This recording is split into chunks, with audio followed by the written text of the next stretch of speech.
Tudo bem, pessoal? Boa tarde, né? Tarde de segunda-feira, já com o presidente eleito, Jair Bolsonaro, e vamos fazer o segundo programa sobre direito de saber. Nós estamos aqui com a Constituição Federal e nós vamos após termos comentado no primeiro programa o preâmbulo, hoje nós queremos adentrar o artigo 1º da Constituição. O artigo 1º da nossa Constituição Federal, ele, em 1988, ele tinha uma redação em 1967 que era assim: o Brasil é uma república federativa, constituída sob o regime representativo pela união indissolúvel dos estados, do Distrito Federal e dos territórios. Muito bem. Nova redação de 1988 diz assim: a República Federativa do Brasil, formada pela união indissolúvel dos estados e municípios e do Distrito Federal, constitui-se em Estado Democrático de Direito e tem como fundamentos. Então, quais são os fundamentos? Primeiro, a soberania. Soberania que deve ser entendida como sendo a autoridade reconhecida ao Estado. Soberania. A cidadania. Todo indivíduo possui cidadania. Goza de direitos particulares. A dignidade da pessoa humana, lembrando que um dos valores do preâmbulo era o valor da vida, o direito da dignidade da vida. Os valores sociais do trabalho e da livre iniciativa. Ou seja, o texto constitucional, ele expressa uma certa proteção à livre iniciativa. O pluralismo político. No Brasil hoje nós temos mais de 30 partidos políticos. E, com o parágrafo único, o artigo 1º termina: todo poder emana do povo, por isso democracia, que o exerce por meio de representantes eleitos, ou diretamente, nos termos dessa Constituição. Bem, então esse é o artigo 1º da Constituição Federal de 1988. Eu gostaria de fazer alusão ao seguinte: como princípio fundamental da nossa Constituição, em 1979, chamada Lei da Anistia, houve um princípio democrático e um princípio republicano de não violação. E o que não pode ser violado? Não pode ser violado o Estado Democrático de Direito. Nós não podemos aceitar, a partir da Constituição Federal, um Estado democrático de exceção, um Estado democrático de regalias, um Estado democrático baseado no medo. O Estado democrático de direito e o Poder Judiciário, dentro dessa vibe, não está autorizado a alterar ou dar outra redação diversa da nele contemplada a texto normativo. Nem mesmo o STF está autorizado a reescrever leis de anistia. Então, o Estado Democrático de Direito preserva um dos fundamentos, que é o pluralismo político, né, e a liberdade individual. São valores absolutos que vão perpassar todos os chamados artigos constitucionais, né? Bem, o controle, algumas ideias, né? O controle jurisdicional da atividade persecutória do Estado é uma exigência inerente ao Estado Democrático de Direito. O Brasil é um Estado democrático de direito.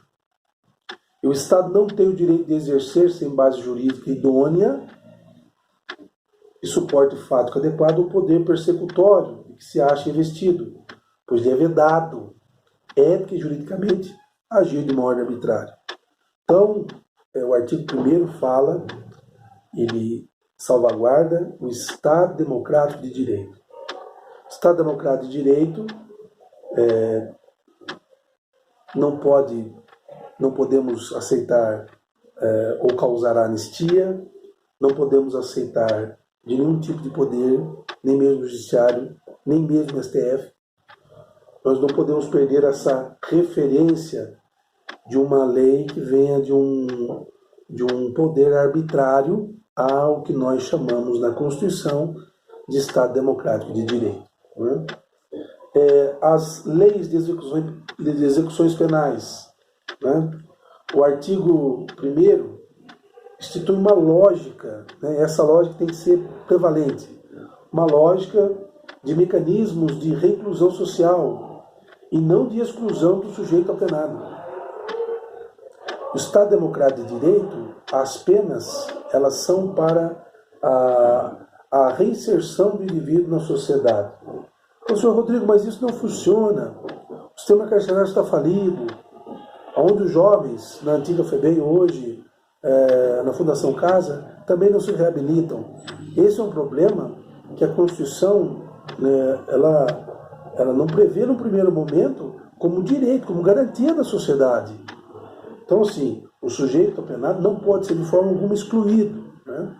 Quando você vê partidos ou partidários ou até mesmo representantes desses partidos dizendo dos privilégios, na verdade, sim, nós tivemos uma atrocidade no século XX, que foi o crime de humanidade do nazismo. Com isso, no ano de 1948, os direitos humanos. Os direitos humanos não são uma salvaguarda de bandidos, os direitos humanos são para os seres humanos, e dentro dessa possibilidade de guardar, restringir, de acolher os direitos dos seres humanos, esse exame dos direitos, também dos deveres, que nós não podemos esquecer, eles todos estão sentenciados. Então, assim, é óbvio que da década de 90 para cá, dá-se a impressão de que há muitos direitos e poucos deveres. Na verdade, é uma equidade entre direitos e deveres. O problema é que nós não exercemos com o mesmo ímpeto, com a mesma vontade, os nossos deveres, tal qual nós exigimos os nossos direitos. Então, a Constituição Federal faz da cidadania, da dignidade da pessoa humana, dois de seus fundamentos. Então, quais são os fundamentos do Estado Democrático de Direito? Um é a cidadania. Quem é cidadão? Quer dizer, quando você lê, por exemplo, o Código Civil, você diz a criança nascida com vida, lá no artigo 1º, tem a sua personalidade, né? Se torna uma pessoa física. Já na redação de 2002, na redação de 2002, o feto tem garantido desde a concepção, que na minha opinião teológica é uma concepção religiosa, né? Levando-se em conta várias discussões entre a teologia do momento inicial da vida e da ciência, das suas várias vertentes, até os 3 meses, quando se forma a nevralgia do primeiro sistema nervoso, onde sentiria dor o feto, enfim. Mas a cidadania está garantida desde o seio materno. E quem faz cumprir isso é a mamãe, é a família, é o pai, enfim. Né? Então, e a dignidade da pessoa humana. Ou seja, na frente de todas as leis, o Estado Democrático de Direito apela para a dignidade da pessoa humana, apela para a cidadania. Né? São seus fundamentos. E a reintegração, por isso, falar da exclusão. A reintegração social de apenados é justamente pontual desinficação de ambos os fundamentos constitucionais. Né? Então, há vários documentos, sobretudo do relator Aires Britos, antigo ministro, onde se fala dessas ideias em relação a casos de infrações onde o direito do Estado Democrático e essa realidade ela é ameaçada. Muito bem. A plena liberdade de imprensa, né, reconhecida lá no artigo 5º, ou no artigo 220, né, apresenta-se como norma constitucional de concretização de um pluralismo finalmente compreendido como fundamento de sociedades autenticamente democráticas. É importante, dizia hoje uma colega, a oposição, uma oposição que seja sincera, que não seja injusta, que não seja mentirosa, que não seja violenta. A oposição faz bem à democracia. Né? Você não ter concordado com o resultado da eleição de ontem, 28 de outubro, não significa que você perdeu, porque a política não é um jogo de futebol. A política não é para principiantes, a política tem que ser para pessoas maduras, politicamente falando. Né? E a gente viu o que de mais negativo há na natureza humana, se você acredita nisso, ou no ser humano, saindo dessa eleição. Né? O ódio ao petismo é uma coisa que não se deve admitir, mas se deve cobrar dos petistas, dos correligionários, uma ética, não só no PT, mas em todos os partidos que de alguma forma estão influenciados e minando o Estado Democrático de Direito de algum modo, com um nome, né, desilibando, de certa forma, a ideologia do partido, né? Seja nisso, naquele partido. Só estou citando um caso que é um caso de consciência nacional, onde nós sabemos que há um antipetismo duro, né, e que isso foi visto nesta última eleição. Muito bem.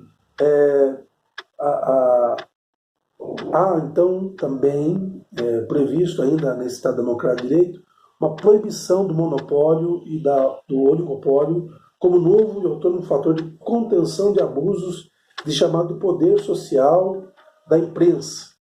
Isso é uma coisa muito importante, né? Ao oligopólio, monopólio de um novo autônomo fator de contenção de abuso. O quarto poder nós sabemos que é o Ministério Público, né?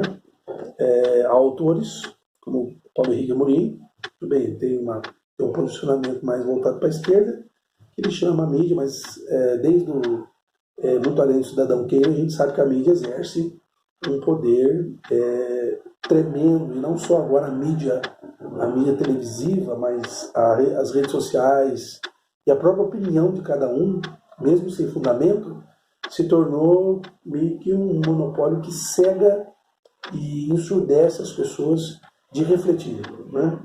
Muito bem. Para encerrar, o Estado de Direito viabiliza a preservação de práticas democráticas, especialmente o direito de defesa. Direito a salvos circunstâncias excepcionais não sermos presos senão após efetiva comprovação da prática de um crime. Isso é muito importante. Você tem direito a saber isso.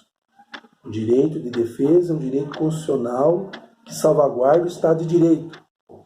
E, salvo circunstâncias excepcionais, nós não podemos de forma alguma ser presos senão após efetiva comprovação e prática de um crime. Né? O combate à criminalidade ele é forte, né? E há algo que a gente considera ilícito, mas o que caracteriza a nossa sociedade moderna, permitindo o aparecimento do Estado moderno, é, por um lado, a divisão do trabalho, por outro, a monopolização da tributação e da violência física. Né? Em uma sociedade na qual a desordem tinha sido superada, admite-se que todos cumpram as mesmas funções. Portanto, o combate à criminalidade é missão típica e privativa da administração, não do judiciário, né? É do executivo, através da polícia, como nós vemos nos incisos do artigo 144 dessa Constituição. Né? Vou parar por aqui hoje, o vídeo já se estendeu demais, né? Como vocês sabem, eu sou o professor Rodrigo, hoje eu estou aqui na escola, não estou na minha casa, gravando esse vídeo, esse segundo vídeo, Seu Direito de Saber.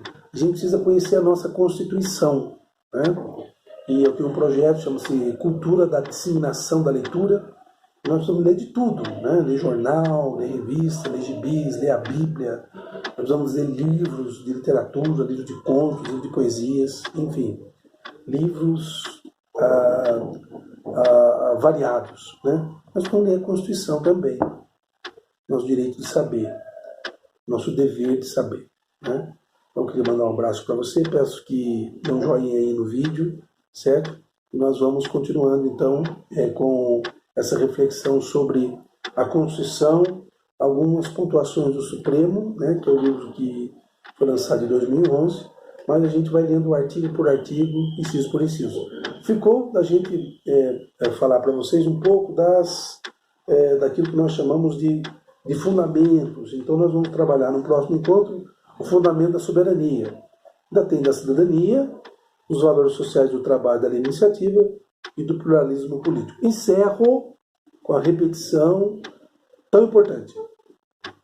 Todo o poder emana do povo, emana de nós, povo unido, popolo.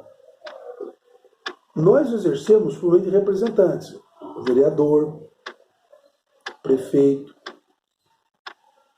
se você mora num prédio, o síndico, se você está dentro da sala de aula, o representante de sala, o bedel, né?